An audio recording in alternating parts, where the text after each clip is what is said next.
Pourquoi tant de personnes sont fatiguées à notre époque? Pourquoi le mot flemme est devenu tellement à la mode ces derniers temps?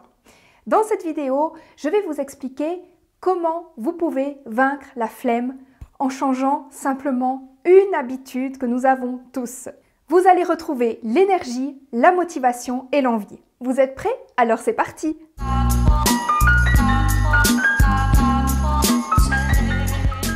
Définition de la flemme, c'est une grande paresse. Ok. Et la paresse, c'est quoi? C'est une lenteur anormale à fonctionner et à réagir.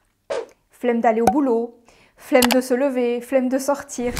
C'est le comportement de quelqu'un qui évite l'effort. Si le corps a de la peine à fonctionner et à réagir, c'est simplement qu'il manque de vitalité, il manque d'énergie. Et s'il n'a pas l'énergie dont il a besoin, il va simplement envoyer le message à votre cerveau de ralentir, de vous mettre en veille. Mais alors, pourquoi à notre époque les gens n'ont plus d'énergie pour fonctionner normalement? Pourquoi nos grands-parents et arrière-grands-parents arrivaient à travailler du matin au soir de l'âge de 14 ans à 70 ans? Et pourquoi la fatigue chronique se répand de plus en plus dans notre société? Avant toute chose, il convient de s'assurer que la fatigue ne provient pas d'une pathologie ou d'une carence. Ce qui peut être le cas si vous manquez par exemple de vitamine D ou de vitamine B12 ou encore de fer, mais également de bien d'autres vitamines et minéraux. Prenez évidemment garde à la vitamine D, surtout maintenant en hiver, car 70% de la population est en déficit de cette vitamine.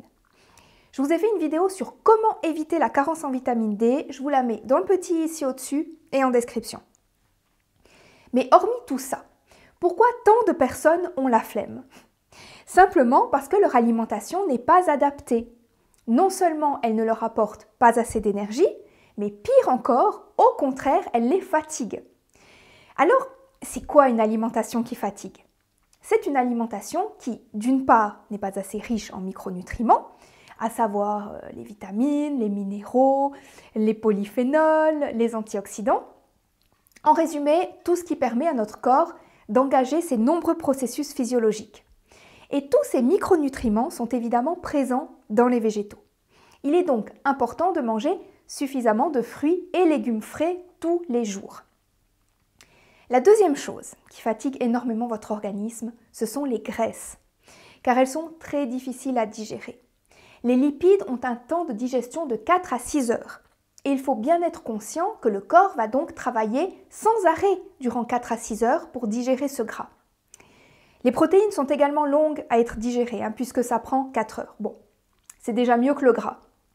Mais vous comprenez mieux pourquoi les produits animaux comme la viande, la charcuterie, les œufs ou encore le fromage restent si longtemps sur l'estomac.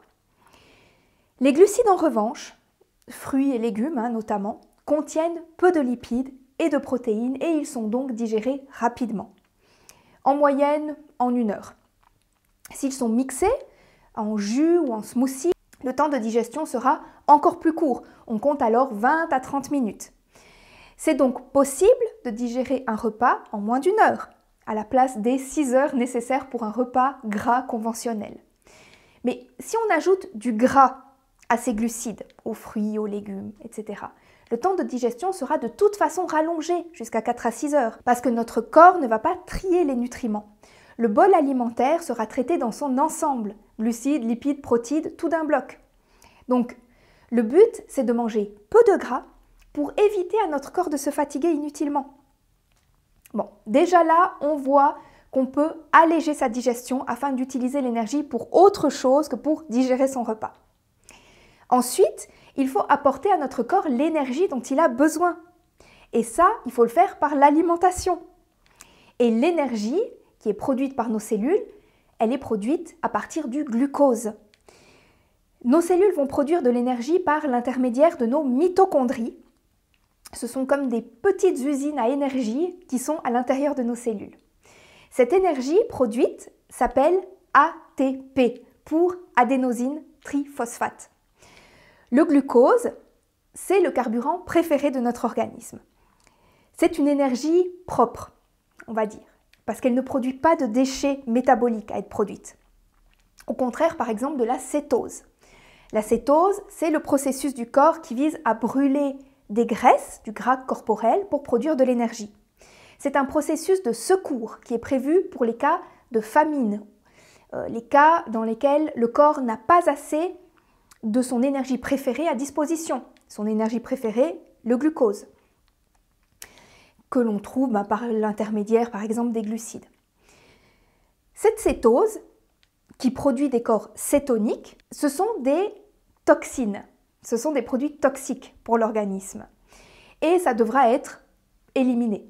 Et là encore, il nous faudra dépenser de l'énergie pour se débarrasser de ces toxines. Et ça fatigue l'organisme. J'ai fait une vidéo sur les dangers du régime cétogène. Je vous la mets dans le petit et en description. Donc l'ATP est l'énergie utilisée pour faire fonctionner toutes les cellules de notre corps, que ce soit le cerveau, mais également les muscles, tous les muscles. D'ailleurs, on stocke du glucose sous forme de glycogène dans les muscles et le foie en tant que réserve énergétique qui est disponible rapidement en cas d'effort physique intense. Manger de façon propre va vous permettre de lever ce brouillard mental, cette fatigue, cette flemme. Parce que la flemme a aussi une connotation psychologique, évidemment. Et comme les glucides sont moins denses en calories que les lipides, pour les glucides, on est à 4 calories pour 1 gramme de glucides, alors qu'on est à 9 calories pour 1 gramme de lipides. Donc les lipides sont plus de 2 fois plus caloriques que les glucides. Nous devons donc veiller à manger suffisamment de glucides pour avoir suffisamment d'énergie. Bon, d'ailleurs, vous voyez bien les sportifs de haut niveau, lorsqu'ils ont besoin d'énergie, ils mangeront des bananes ou tout autre snack ou boisson contenant une forte teneur en glucose. Et comme on peut faire des réserves énergétiques sous forme de glycogène dans les muscles, il faut manger assez de glucides pour remplir correctement ces réserves et pouvoir les utiliser au moment opportun. Tout comme un marathonien va remplir ses réserves de glycogène avant une course afin d'avoir assez d'énergie sur le long terme. La vie, ce n'est pas un sprint, c'est un marathon. Nous avons besoin d'énergie sur le long terme, du matin au soir, pas seulement 10 minutes dans la journée. La chaîne Arte avait fait une expérience intéressante en ce sens qui impliquait 2 médecins jumeaux monozygotes, c'est-à-dire vraiment 2 jumeaux identiques. L'un avait un régime cétogène et l'autre avait un régime riche en glucides. On voyait tout au long du reportage que celui qui mangeait très gras avait de la peine à se concentrer. Il n'avait pas non plus l'énergie pour faire du sport, alors que l'autre jumeau, qui mangeait riche en glucides, cartonnait à tous les niveaux, que ce soit intellectuel ou sportif. Je vous mettrai la vidéo que j'ai faite sur ce reportage dans le petit et en description, si ça vous intéresse. En fait, c'est super intéressant de voir la différence d'énergie suivant qu'on adopte un régime riche en gras ou riche en glucides. Alors, le remède contre la flemme, c'est quoi? Eh bien, ça pourrait être de passer à une alimentation HCLF, à savoir simplement manger moins de gras et plus de glucides. Le HCLF, qu'est-ce que c'est? En termes de calories journalières, on sera sur 80% des calories journalières qui proviendra des glucides, 10% des lipides et 10% des protéines. Et concrètement, ça donne quoi? Une alimentation végétalienne, riche en fruits bien mûrs, en féculents et en légumes frais, sans ajout de matières grasses. Ce qui est très intéressant avec le HCLF, c'est que vous pouvez manger à votre faim, sans craindre de prendre du poids. J'explique les grands principes du HCLF dans une vidéo que je vous mets dans le petit, ici au-dessus, et en description. Il y a également toute une playlist consacrée au HCLF, je vous la mettrai aussi en description. J'espère que vous aussi, vous parviendrez à vaincre la flemme et que vous retrouverez rapidement toute votre vitalité. Via Felicia à tous!